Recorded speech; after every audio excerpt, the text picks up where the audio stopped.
'n ou liedjie gebring. Ek is van harte oortuig dat ek ken al die ou liedjies. En so 'n paar jaar terug toe kom Sonja Eys na my toe. En sy gee vir my hierdie liedjie, toe kom ek agter daar's nog ouer liedjies as wat ek ken, maar die woorde is so waar. En ons gaan hom probeer sing. Geef my die noot. Op jou op die rots, dis die woord van God. Sing het saam. En jy sal staande bly, wil baie ander val. Gooi dit vanmorgen. Bou jou huis op die rots, dis die woord van God. Jy sal staande bly, al woed die storms ver. Kan jy dit nog een keer saam met my sê? O, bou jou huis op die rots. Kom aan.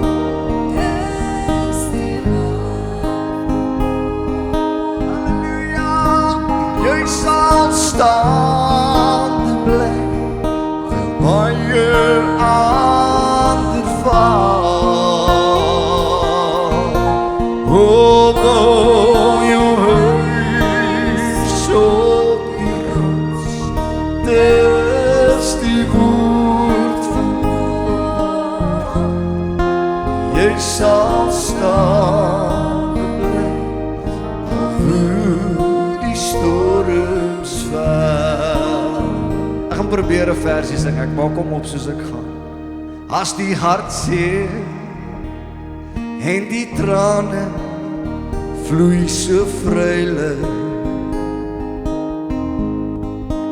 is daar iemand wat jou hart seer verstaan. Hy roep jou kom en bou jou lewe op die ware fundament.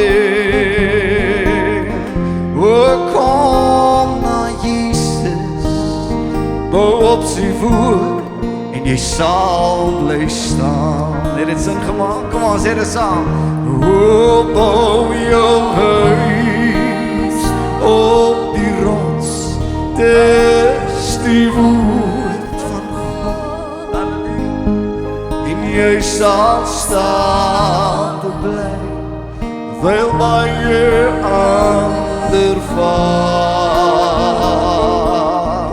O, bou jou huis op die rots, dis die woord van God. Jy sal staande bly, al woed die storms ver.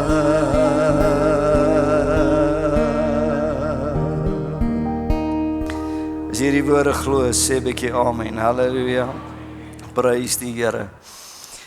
Terwyl ek na hierdie liedjie luister en hom in my hart kry, vat die Here my na 'n baie bekende gedeelte. En Jesus in Matteus 5, 6 en 7 is hy besig met die bergpredikasie.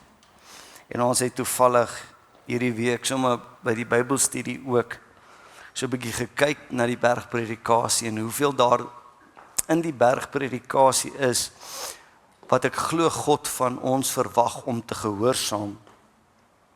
Maar dan aan die einde van hierdie bergpredikasie waar Jesus dan praat, kom Jesus in vers 24 en hy maak hierdie hele bergpredikasie klaar met hierdie woorde wat hy sê. En hy sê in Matteus 7 vers 24, en elkeen dan wat na hierdie woorde van my luister en dit doen, hom sal ek vergelyk met 'n verstandige man wat sy huis op die rots gebou het.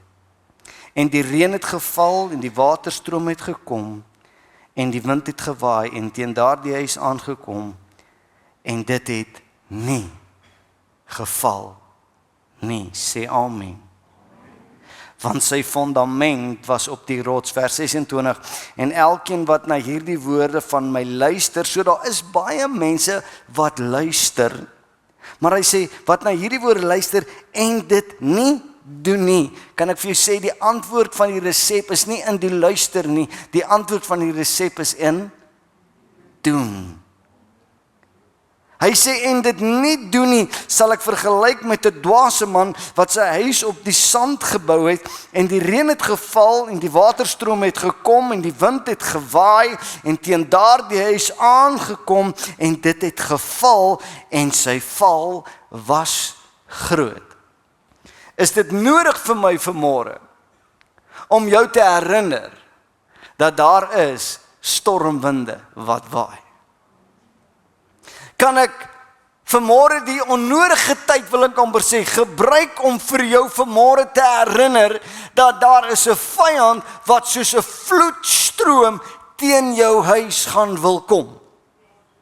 Wat soos 'n vloed teen jou finansies wil kom, soos 'n vloed teen jou huwelik wil kom, en soos 'n vloed teen jou kinders wil kom, en dan sê Jesus met sy bergpredikasie, daar's een manier om te bly staan, en dit is hy wat hierdie woord luister, en dit doen. Amen, gee die Here 'n bietjie lofoffer. Prys die Here. Ek's mal oor die Bybel, my vrou het my gevra, wat is my tema? Ek hoop nie ek's hard nie, is ek okay. My 'n bietjie sagter sit as jy moet. Maar julle moet luister, my kinders. Maar ek wil nooit 'n steuring wees vir mense nie. Hierdie woord kom in my hart, en my vrou my vra waaroor preek ek, sê ek, dit is die woord van God, want toe draai daai liedjie al reeds in my hart. Bou jou huis op die rots, want dit is die woord van God. En ek het 'n paadjie wat ek vanmôre met jou wil stap, en ek het eintlik laas keer toe ek bedien het voor pastoor Patrick was, wou ek so 'n bietjie aangaan met die honger na God, maar ek glo jy stem saam met my pastoor Patrick, het dit so mooi saamgevat, en ek het gevoel ek maak eers klaar met dit, en ek het hierdie ding, en as die Here my nou gaan genade bewys en my toelaat, gaan ek miskien so vandag en volgende Sondag bietjie meer oor hierdie praat. Dit word gebore uit dit wat in my hart aangaan rondom die tyd waarin ons leef, en ek wil nie repetitive wees nie, maar daar is goeders wat ek en jy saam op moet fokus. En as jy nou gaan die storie gaan lees, my aanloop is nou 'n bietjie lank, die gelykenis wat Jesus praat, van die saaier wat uitgegaan het. En dan gooi hy die saad, en dan val van dit in die pad, en van dit val op die rotsagtige plekke, en dan kom ek agter, dat daar is 'n uitdaging rondom die woord van God. Maar dit weet ek, dat hierdie Bybelboek is onder 'n geweldige aanslag. Dit weet ek, en ek gaan dit nou maar noem in my preek, en ek gaan besluit om weer by hierdie boek stil te staan. Dit weet ek, hierdie is nie 'n boek vir jou bedkassie nie. Hierdie is 'n boek vir jou hart. Kom, ek stel dit so, 'n kind van die Here, ek en jy kan nie oningelig lewe nie. Daar's 'n woord ignorant, en daar's 'n woord arrogant. Ek is nie Engels nie, maar ek weet dit. Ignorant is, as jy nie die moeite doen om die kennis te bekom waarop jy sê jy jou lewe bou nie. Ek en jy moet weet wat aangaan, en dis miskien hoekom ek vandag hierdie as 'n inleiding gaan gebruik. Gaan 'n paar goedes gebeur, en jy's by my, sê amen. Kom on, sê amen. Say, Dudley, we love you. Okay. Bietjie moeiliker vir die manne. Ek begin met hierdie vers en ek gaan op my tyd mooi deurgaan met dit. Want is lekker in die huis van die Here. Amen. Jesaja 40 vers 8 sê hierdie woorde: die gras sal verdor en die blom verwelk, maar die woord van onsse God hou stand tot in ewigheid. Amen. En toe ek nou begin met hierdie woord, toe kon ek nie anderste as om net weer te dink aan 'n jong Samuel. Bly by my. Samuel as 'n jong seun, ons almal ken die storie. Hy lê in die tempel en hy is afgesonder vir God deur sy ma na die tempel gebring en gesê, ek gee hom terug aan God omdat God hom vir my gegee het. Lang storie. Maar dan lê 'n Samuel en in sy lê hoor hy 'n stem. En soos ons weet, dan hardloop hy na Eli toe en dit is nie Eli wat met hom praat nie. Dit gebeur 3 keer, maar dan kom hy agter, wanneer hy die stem hoor, moet hy sê, spreek Here, u dienskneg luister. Nou ek wil vanmôre my inleiding sommer net so begin en ek wil vir jou sê, daardie selfde stem wat Samuel geroep het, en hoor mooi wat ek sê, daardie selfde stem lê vanmôre in jou hand.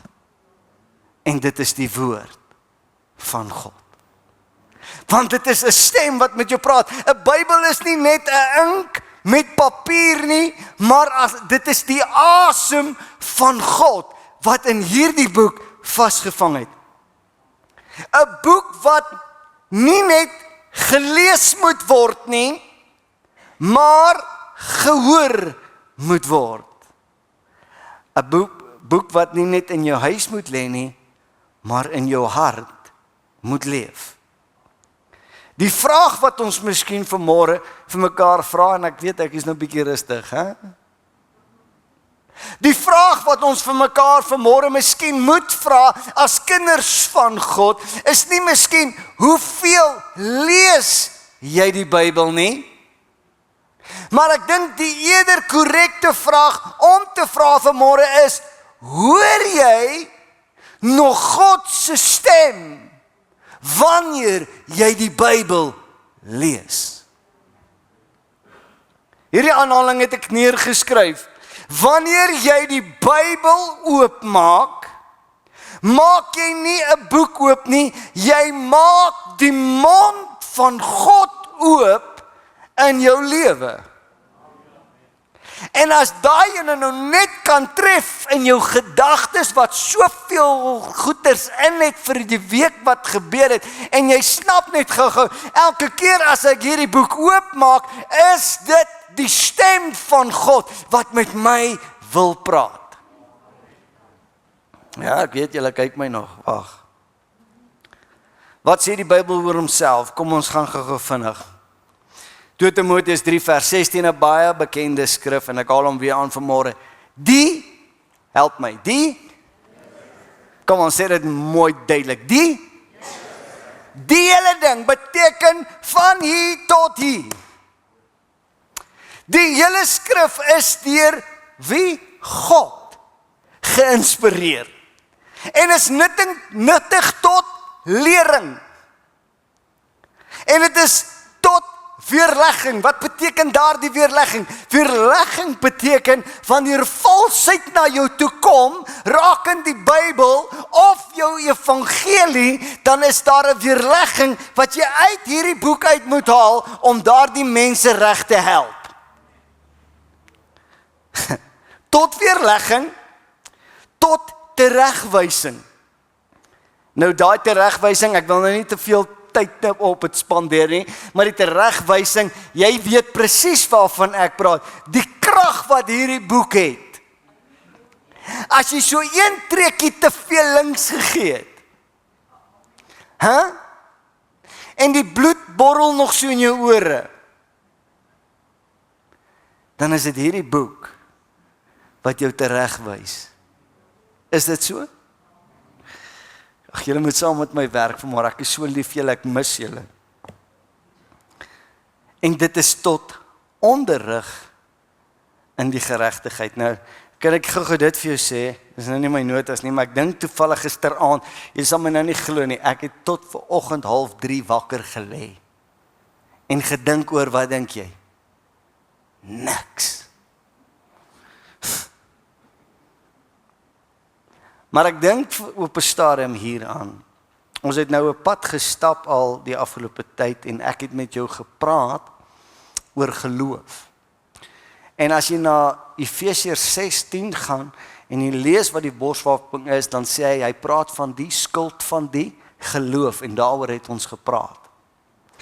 En toe het ons ook op 'n stadium 'n bietjie meer gepraat, nie net oor die skuld van die geloof nie, maar dan het ons ook gepraat oor hierdie twyfel wat die duiwel baie keer op ons sit, en dan wil ek dit vergelyk vanmôre met die helm van verlossing.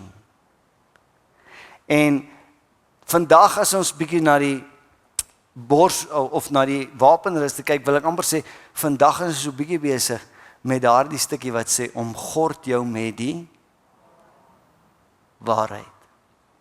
Kom ek gaan aan, wat sê die Bybel nog oor homself? Petrus 1 vers 21 skryf Petrus, geen profesie is ooit deur die wil van 'n mens voortgebring nie. Maar mense het van God gespreek, gedrywe deur die Heilige Gees. Nou, ek gaan nou 'n paar goeie sê. Daar's 'n aanslag op hierdie Bybelboek. Ek raak naar wanneer ek op sosiale media kyk en ek sien mense stry oor hierdie heilige woord van God. Maar dan kom Petrus en hy maak dit pertinent en hy sê, ek en jy moet weet dat hierdie boek is nie deur mense se opinies saamgestel nie, maar dit is mense wat geskryf het, wat gedryf was deur die Heilige Gees. Ag, kan ek jou nog hierdie ene lees? Hebreërs 4 vers 12, ons ken dit goed. Want die woord van God is lewend. Sê net so 'n bietjie amen. Lewend en kragtig en skerper as enige tweesnydende swaard, en dit dring deur tot die skeiding van siel en gees, van gewrigte en murg, en is die beoordelaar van oorlegginge en gedagtes van die hart. Ek wil net gou vanmôre daar stil staan, ek wil nie onnodig tyd vat nie, maar ek wil vanmôre vir jou sê, hierdie Bybelboek wat ek vanmôre in my hand het die krag om deur jou siel te sny tot by jou gees. Ek verdwaal, maar ek moet dit vir jou sê. Hierdie woord is ewig, wanneer ek hierdie Bybel al hoeveel keer in my lewe oopgemaak het, om met mense te bedien, en te preek, soos wat ek vanmôre preek, telke male het mense al na my toe gekom, en ek verduidelik jou net, en gesê, pastoor, toe jy net dit gesê het ek die Gees van God in my lewe hoor praat, terwyl jy die boek oopgehou het voor jou. Maar weet jy wat is die ironie van dit alles? As ek kyk in my notas, dan het ek nooit gesê wat hulle sê ek het gesê nie. Wat sê ek vir jou? Hierdie is 'n lewendige boek, en ek wil vir jou sê, daar kan goed by jou oor uitkom wat ek nie eers vanmôre sê nie, want dit is 'n lewendige, kragtige boek vanmôre in ons midde. Amen. Halleluja. Dan kom verder vers 13, en daar is geen skepsel onsigbaar voor hom nie. Jy wat vanmôre hier sit, ek wil dit net gou by jou hart los. Jy dink jy kan wegkruip vir God. Jy dink daardie ding daaronder in jou hart wat niemand van weet nie. Hoor die woord van die Here. God weet daarvan, en sy woord is skerp genoeg om te sny tot daar waar jou probleem is. En hy sê, daar is niks onsigbaar voor hom nie, maar alles is openbloot voor die oë van hom met wie ons te doen het. Ek onthou hierdie ou storieetjie, en ek vertel hom gou vir jou, en ek was 'n jong seun, en ek het die voorreg gehad om hierdie man een keer te sien, daar in die Kaap op die Kerkplein. Daardie tyd was dit nog redelik veilig, en hoe ook al sê, en daar was sulke vlooi markte en goeders daar, en ons loop daar saam met my paal. Maar daar was 'n prediker op die terrein en wat hierdie ou gedoen het, is hulle het hom die hoedprediker genoem. Sy hoed het daar gestaan en dan begin hy so om die hoed te hardloop en jy weet mos hoe is die Kaapenaars. En hy begin al die om die hoed hardloop en dan begin hy skree, dit lewe, dit lewe, dit lewe. En terwyl almal kyk, maar wat is hierdie ou mee besig en wat is nou daar by die hoed wat lewe? En as hy so gehoor getrek het van nuuskierige mense, dan tel hy die hoed op, dan haal hy die kosbare woord van God uit en hy sê, hierdie boek lewe. En dan begin hy te preek. O, dankie Here. Ek kan nie voel nie. Napoleon Bonaparte, hy was 'n Franse generaal, 'n staatsman en uiteindelik die keiser van Frankryk. Hy was een van die mees invloedrykste figure in die westerse geskiedenis. En as jy praat van die Franse revolusie, was hierdie Napoleon eintlik die as waarom die hele Franse revolusie gedraai het. En hy het Europa oorheers met sy militêre magte. Maar Napoleon Bonaparte sê hierdie woorde so mooi. Hy sê, the Bible is no mere book, but a living creature with a power that conquers all who oppose it. Hier is 'n lewendige boek vanmôre en ek gaan nou 'n paadjie met jou stap, maar ek wil net vir ou Napoleon, ekskuus, my nou nie slaan met jou swaard nie, maar ek wil hom net so 'n bietjie reghelp. Dis nie 'n living creature nie, but it's the living Spirit of God that is in this book. Wat is my mikpunt vanmôre met hierdie woord? Hoekom kry ek hierdie?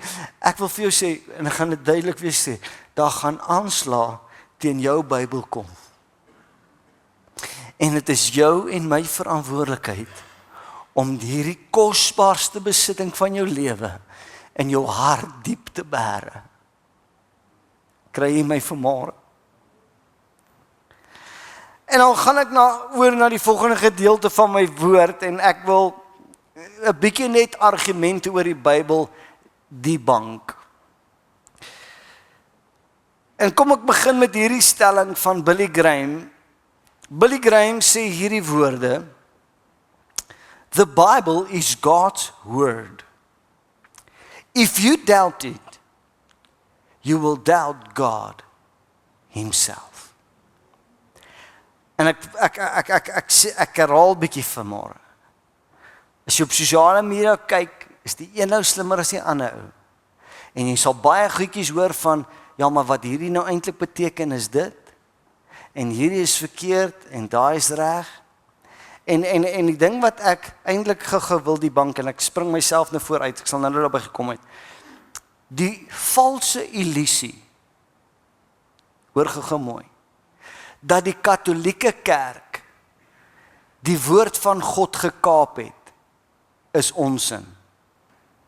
Ek sal nou daarby uitkom.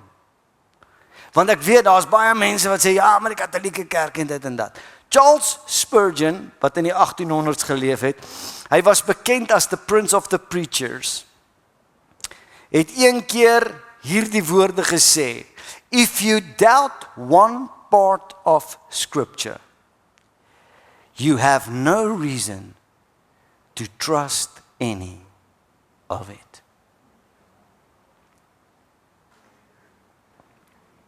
Die Bybel bestaan uit 66 boeke, geskryf deur ongeveer 40 skrywers oor ongeveer 1500 jaar in 3 tale op 3 kontinente, maar met een sentrale boodskap: God se verlossingsplan vir die mens.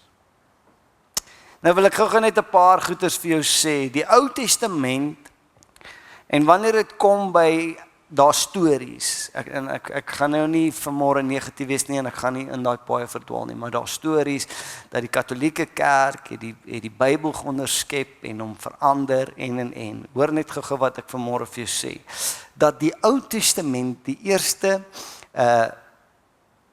boeke van die Ou Testament wat 39 boeke is alreeds lank voor Jesus Christus vasgestel. Die Ou Testament is tussen ongeveer 1400 jaar voor Christus en 400 jaar voor Christus geskryf. Teen die tyd van Jesus was hierdie geskrifte reeds deur die Jode erken as God se woord. Dis belangrik vir my dat jy dit moet wees. Want ons kry hierdie idee, dis iewers 'n klomp goddelose mense wat ons gaan nee, dit is nie dit nie. God het sy woord bewaar. En die Ou Testament, soos wat ek en jy dit ken, was alreeds 400 jaar voor Christus in sirkulasie gewees. En dan het ek nou al reeds gepraat oor hierdie debunking van die Katolieke Kerk se kaping van die Bybel. Moenie val vir daai goed nie. Interessant, jy kry perkamentrolle en jy kry papyrusrolle. Perkamentrolle was diervel gewees waarop geskryf is. En dan het jy die papyrusrolle gekry wat dan daai bissies, ek is net Afrikaner, daai bissies langs die Nylrivier wat hulle dan plat gerol het en gebruik het. Die ontdekking van die dooie see-rolle in 1947, gaan so 'n bietjie daar praat, wys dat die Ou Testament eeue voor Jesus reeds bestaan het en baie akkuraat oorgedra is. As jy nou die evangelies gaan lees, dan sal jy sien dat Jesus self het hierdie boeke gebruik. Met ander woorde, dis hoekom ek sê dit was al reeds in omvang gewees. Jesus, toe hy in die woestyn weggelei word en deur Satan versoek word, wat het hy gebruik? Hy het gesê, daar staan geskrywe. Wat het hy gebruik? Hy het dan juist die Torah gebruik, wat die Bybel was, wat al reeds in omvang is, wat die Torah dan die eerste 5 boeke van die Bybel was. Jesus self praat op 'n stadium in die evangelies, waar hy in die sinagoge ingegaan het, en hy die boekrol van Jesaja gevat, en dit oopgemaak en gelees. Ek wil dit net hê jy moet weet van hierdie goeie. Die dooie see-rolle bevestig die Bybel in jou hand is korrek. En jy kan nou vanmôre, soos die uitsprake van Billy Graham sê, nee, ek wonder en ek twyfel. As jy twyfel in die Bybel, dan twyfel jy in God. Ek wil glo dat ek 'n God het wat in staat was om sy boek te bewaar. En ek vervloek hierdie aanslag teen die heilige woord van God. En dat papslap Christene val daarvoor. Hierdie is die woord van God en ek sal my lewe daarop bou. Die ontdekking van die dooie see-rolle in 1947 is dit geontwy. Wys dat die Ou Testament eeue voor Jesus reeds bestaan het en baie akkuraat oorgedra was. Ongeveer hierdie dooie see-rolle, ek gaan jou nou ietsie wys daarvan, is ongeveer 200 tot 250 jaar voor Jesus begin skryf en sommige is nog geskryf tot net voor die vernietiging van Jerusalem in 70 na Christus. Hierdie boekrolle is gevind in 'n plek, gaan terug om Sam. Daar is Qumran grotte. Nou as jy al saam met ons in Israel was, hulle vat jou daar verby. Hy so op pad dooie see toe. Dan stop jy daar en al wat jy daar soek as jy daar kom is iets koud, kook of water, want dis woestyn. Maar jy sal sien in daai gebergte is daar grotte daar en daar is, glo dit of nie, daar is skaapwagters wat met hulle skape en hulle bokke daar wei. En in 1947 het 'n skaapwagter gaan soek vir een van sy skape of bokke, wat dit ook al mag wees, en in verveeldheid het hy klippe binne in daai grotte ingegooi, en toe hy die klip ingooi, toe hoor hy dat 'n pot breek, en toe hy inklim, toe ontdek hy volgende bladsy, oom Sammy, die dooie see-rolle wat hulle dit noem, wat op perkamentrolle geskryf is, met ander woorde, wat op leer geskryf is, daar is maar net van dit wat gevind is, en in 1947 is dit ontdek. Weet jy dat jou Bybel in Afrikaans, jou eerste Bybel, is in 1933 gedruk? En toe hulle die dooie see-rolle in 1947 ontdek, en baie van die Ou Testament boeke daarin is, maar onder andere die hele boek van Jesaja, toe hulle dit lees, toe is dit presies dieselfde as wat in jou Bybel die 1933 vertaling staan. Ek wil hê jy moet weet, dat God laat nie met hom mors nie. Hierdie is die stem van God in jou lewe. En ek glo my heilige God sal sy woord bewaar. Maar nou wil ek 'n paar dinge sê, en ek het dit nou nie in my notas gesê nie, en ek gedog ek sal dit probeer ontduik. Maar laat ek dit sê, ek het eintlik 'n hegtige argument met ChatGPT gehad. Ek het vir hom mooi op sy plek gesit. Ek maak soos my vrou, as sy met ChatGPT praat, dan sê sy, can you please, thank you very much, en sy soek my vrou, dis net 'n komputer.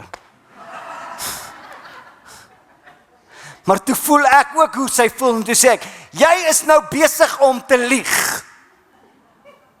Want hy sê vir my, die mees korrekste Afrikaanse Bybel is die 1983 vertaling, en my nou nie hartverlamming kry as jy 83 vertaling kry nie, maar dit is die Bybel waarvan ek die minste hou.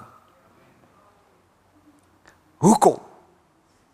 Ek glo, hoor net, en ek wil jou nie die mekaar maak nie, ek dink dit is 'n Bybel wat deur die gereformeerde kerk gekaap is om hulle leerstelling meer krag te gee. Hoekom sê ek so? Markus 16:16 in my Bybel sê, elkeen wat glo en hom laat doop, sal gered word. Maar omdat hulle nou die kinders wil wat ook al, het hulle dit herskryf gesê, elkeen wat glo en gedoop is. Dis verkeerd. So ek wil vir jou sê, as ek vanmôre praat van die woord van God, dan praat ek in Afrikaans. Die naaste wat jy kan kry aan die oorspronklike is natuurlik die King James Version. En daarna kry jy the New King James Version, wat net in 'n gemakliker taal geskryf is, en nie thou and thou and thee, thy, thou nie. Thou shalt goeth unto thy wife. Maar is in 'n gemakliker taal geskryf. Maar uit daardie King James Version is die 33 vertaling van die Afrikaanse Bybel geskryf. Daar is ander vertalings, en ek is nou op 'n onderwerp wat ek glad nie voorberei het nie, maar ek weet, jy kry die boodskapper wat vir my baie keer help om dit wat hier geskrywe staan in my 33 taal 'n bietjie makliker te verstaan. Maar ek gaan nooit die boodskapper Bybel as die alfa en die omega lees nie. Ek sal dit altyd terugbring na my 33 vertaling toe. Dan kry jy ook die lewende vertaling wat die 2020 vertaling wat redelik akkuraat is, ook net in 'n gemakliker taal. En dan wil ek vir jou sê, wat belangrik is net, is dat ek en jy sal weet, dit gaan nie net oor, ja, hulle het nou dit en hulle het nou gedat. Ek die bank eintlik myself, hoor net wat ek sê. Ek weet, daai tyd toe ek met Morney gepraat het, wat die Bybel so insmokkel, toe hulle die Bybel oorgeskryf het in een of ander Asië land, is daar 'n skrif byvoorbeeld wat sê, help my nou, as jy die Here 'n vis vra, gaan hy nie 'n slang gee nie, is dit wat dit sê? Okay, wat is die een van 'n slang gee of 'n skorpioen gee of wat ook al? Daar's so ene daar, nê? Help my, kom aan kerk. Ja, ek soek een van die slang. Die slang. En dan weet julle voete na my hele preek op vir die sosiale media. Wat? Maar in elk geval, dit sê so in ons Bybel. Maar die oomblik toe hulle hierdie Bybel vertaal na daardie Asië land, daai mense, by wie al die bargains koop, nou moet ek dit ook uitsny. Toe kan hulle nie sê, as jy die Here, man, julle weet wat dit is, 'n slang of 'n skorpioen of wat ook al. Maar hulle kon dit nie vertaal na, die Here sal jou nie 'n slang of 'n skorpioen gee nie. Julle moet my help, na die tyd soek ek die antwoord. Want in daardie kultuur eet hulle slange. So dit sou nie vir hulle sin gemaak het nie, want hy gaan sê, "Maar Here, ek soek 'n slang."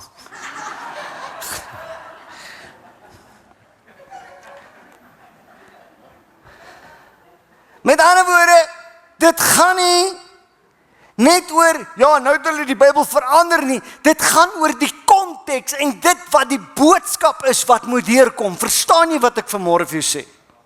En dan het ek hierdie opgesit wat in Jeremia 1 vers 12 staan. Toe sê die Here vir my, jy het goed gestem, want ek, in rooi letters, ek is wakker oor my woord om dit te volbring. Maar ek wil vanmôre vir jou sê, daar is 'n God wat wakker is oor sy woord. En as hy jou beskerm en hy my beskerm, hoekom sal hy nie sy eie stem beskerm sodat die regte boodskap by my en jou kan uitkom nie? Ek meen, kom ons, ek wil nie, maar kom ons vergeet dan die hele Bybel. En ek het soveel bewyse wat ek sekerlik sal wys nog vandag of volgende week. Maar die probleem is, kom ons vat net een evangelieboek wat Johannes geskryf het as 'n getuie van Jesus. En ons baie afleidings wat nou gemaak kan word, hoekom dit korrek is. Maar as jy net die boek van Johannes in jou hand het, het jy meer as genoeg om God te dien met jou hele lewe. En die waarheid is, dat ons raak so verdwaald in kennis. Ons is in 'n vraatsigtige kennis era van ons lewe. En ek gaan jou 'n paar goeters wys, maar ek glo hierdie is die woord van God, onfeilbaar in jou lewe. En kan ek dit sommer net sê as kies? Start reading. Ek glo dat God is wakker oor sy woord. Toevallig net daai perkamentrol is 'n oorspronklike perkamentrol van wat in die grotte dan van Qumran gekry is. Net 'n kort samevatting en ek vat 'n bietjie tyd. Sjoe. Is ons nog alright? Ek vat 'n bietjie tyd. Squeeze release. Kort samevatting van die reis.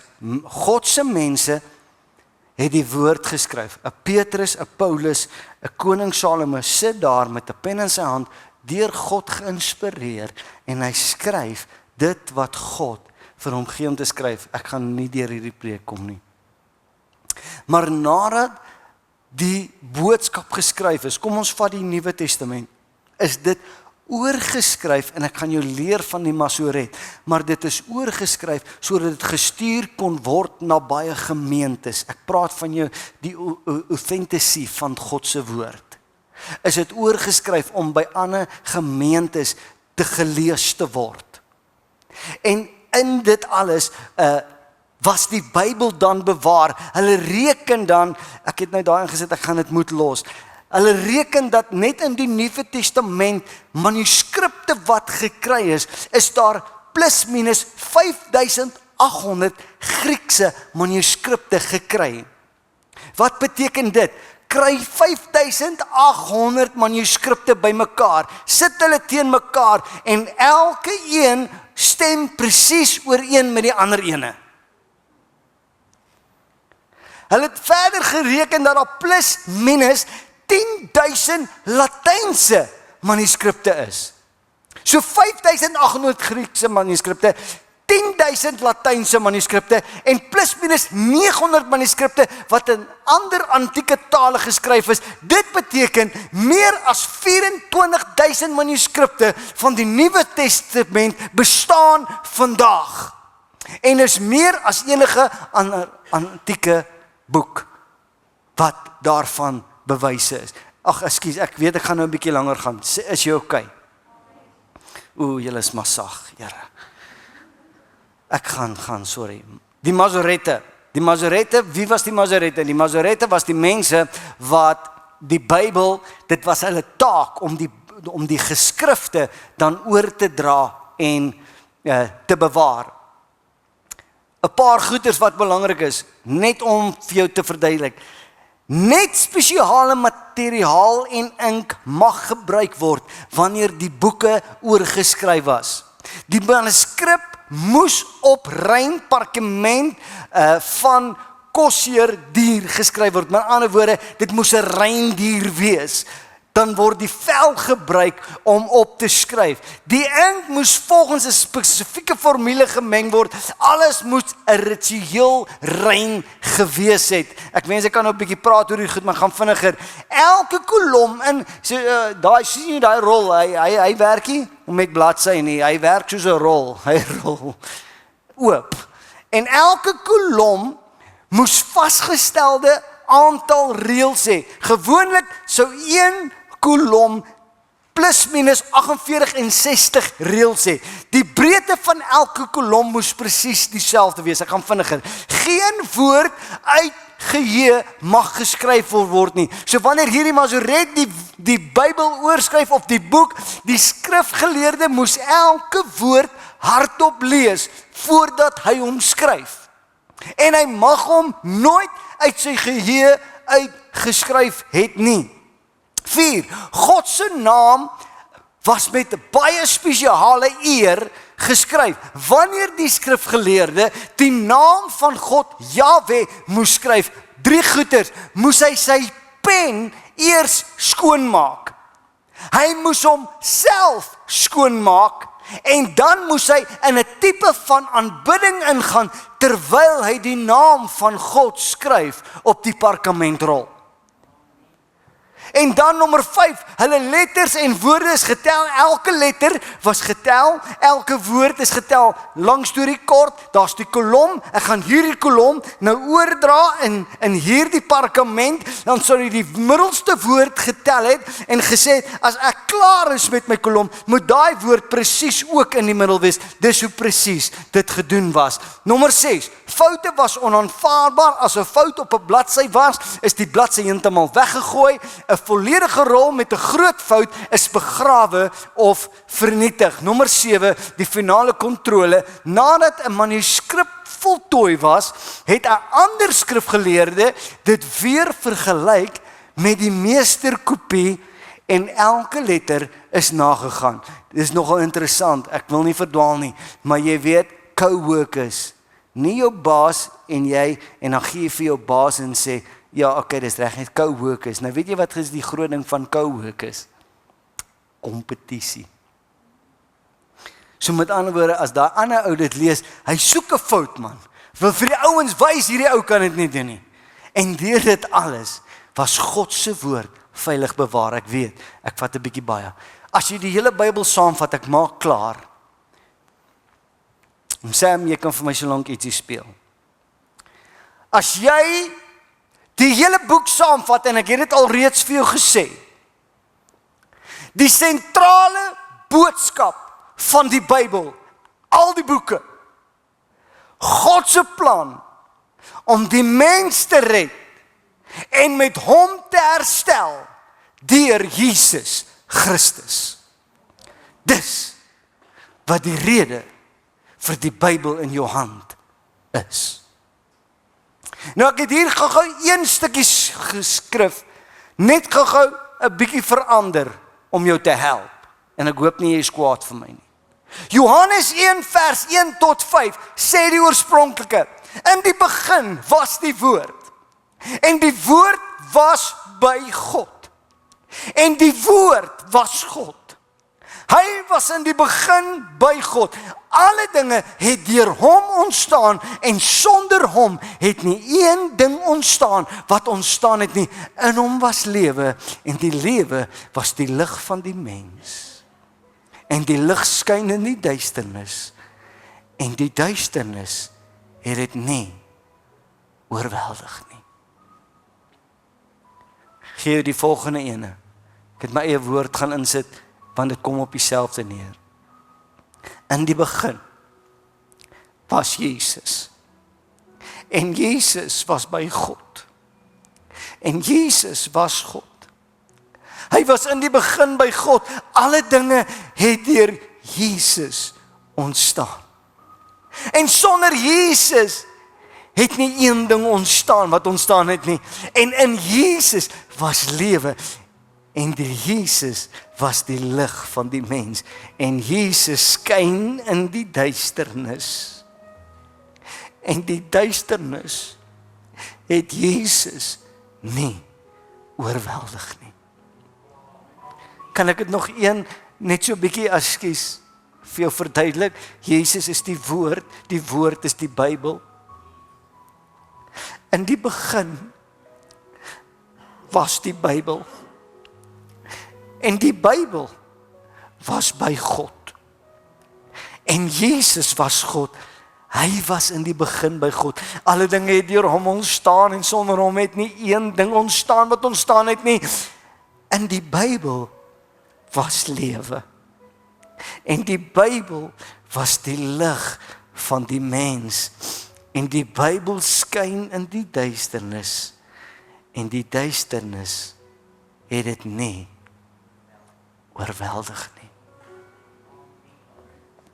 Ek is lief vir my Bybel. Want dit is God se stem in my lewe. Gee my nog 'n bietjie paar oomblikke. Die fout van godsdiens met 'n maklike oplossing. Wanneer ek en jy die Bybel lees, is dit belangrik, hoor mooi. Is daar 2 dinge wat jy moet soek. Maak nie saak waar jy in die Bybel lees nie. Moet jy 2 dinge soek. Eerstens, soek jouself. Hoor my, jy's daar. Jou storie is daar. Daar's mense met omstandighede wat jy deurgaan, waarvan ek en jy kan reflekteer. Nommer 1, soek jouself. Maar wanneer jy die Bybel lees, nommer 2, mees belangrik, soek Jesus in elke skrif. Ek gaan hierdie vinnig vir jou doen. Luister net. Jesus in elke boek van die Bybel. In Genesis is hy die saad van die vrou wat die slang se kop verbrysel. In Exodus is hy die paaslam. In Levitikus is hy die hoëpriester. In Numeri is hy die koperslang in die woestyn wat die volk genees. In Deuteronomium die een wat die wet vervul het. In Josua is Jesus die bevelvoerder van die leermag van God. In Rigters is hy die regter en verlosser. In Rut is hy die verlosser of die kingsman, redeemer. In 1 en 2 Samuel is hy die gesalfde koning en die seun van Dawid. In 1 Konings en 2 Konings is hy die ware koning en die koning wat regeer. In 1 Kronieke en 2 Kronieke die erfgenaam van Dawid se troon en die koning wat herstel bring.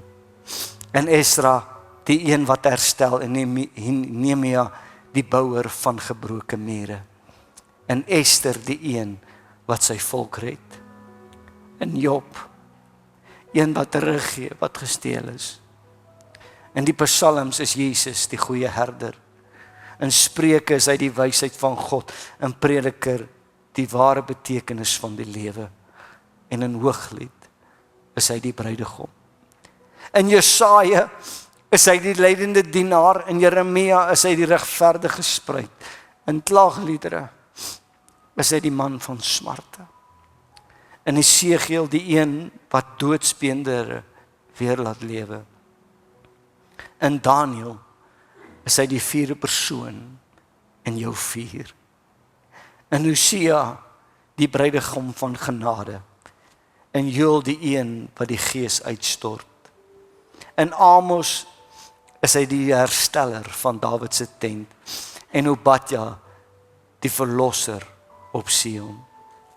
En Jona is hy die een wat na 3 dae opstaan en Micha die heerser uit Bethlehem. In Naam is hy die regverdige regter, in Habakuk die een in wie ons jubel en juig. In Sefanja is Jesus die redder van sy volk. In Haggai die heerlikheid van sy tempel, in Sagaria die deurboorde hand, in Malagi die son van geregtigheid. In die Nuwe Testament in Matteus is hy die Messias, die koning van die Jode. In Markus is hy die dienende seun van God. In Lukas is hy die seun van die mens. In Johannes die woord wat vlees geword het. In Handelinge is hy die opgestane Here wat sy kerk bou. In Romeine is hy ons geregtigheid, en 1 en 2 Korintiërs is ons heiligmaking en ons troos. In Galasiërs ons vryheid, en Efesiërs is hy die hoof van die kerk, en in Filippense is hy ons vreugde. In Kolossense die volheid van God, in 1 en 2 Tessalonisense die komende koning en die regverdige regter, in 1 en 2 Timoteus die enigste middelaar, die getroue Here, en in Titus die groot God en verlosser. In Filemon is hy die versoener, in Hebreërs is hy die groot hoëpriester, in Jakobus die Here van die Here, in 1 en 2 Petrus is hy die hoeksteen en die komende Here. In 1 Johannes is hy die liefde van God. En in 2 Johannes is hy die waarheid. In 3 Johannes is hy die bron van alle goed. In Judas is hy die bewaarder van sy volk. In Openbaring die koning van die konings en die Here van die Here, die God wat met hierdie wêreld sal afreken en sy kinders sal kom verlos en hulle kom haal. Hoekom het ek hierdie woord vanmôre gebring? Ek weet hier is soveel mense met soveel uitdagings. Maar ek wil vanmôre vir jou weer sê, jou storie is in hierdie Bybel. Gaan soek jou storie. En as jy jou storie gekry het, vind jou Jesus in hierdie boek wat gereed staan om jou te help. Ek wil net hê jy met jou hoof buig daar waar jy sit. Jesus. U is heilig en u woord is heilig, Here. Dink aan die woorde van Dawid, ek het u woord in my hart geberre, sodat ek teen u nie sal sondig nie. Hier's mense vandag in 'n regte lewe, met regte uitdagings. Maar daar's 'n God wat wakker is oor sy woord. En ek bid dit sal sny deur murg en been in lewens vandag, Here. Openbaar u self op die manier wat elkeen dit nodig het. Jou storie is in die woord van God. En die God van hierdie onfeilbare woord staan gereed om vir jou deur te kom. Ek los jy met hierdie laaste skrif. En hy sê in Johannes 8 vers 32, en julle sal die waarheid ken, en die waarheid sal julle vrymaak. Kan ek jou vra as jy jou Bybel hier het, om hom vanmôre so teen jou bors vas te hou? En ek dank U, Here Jesus. Dankie Jesus vir die kosbare woord.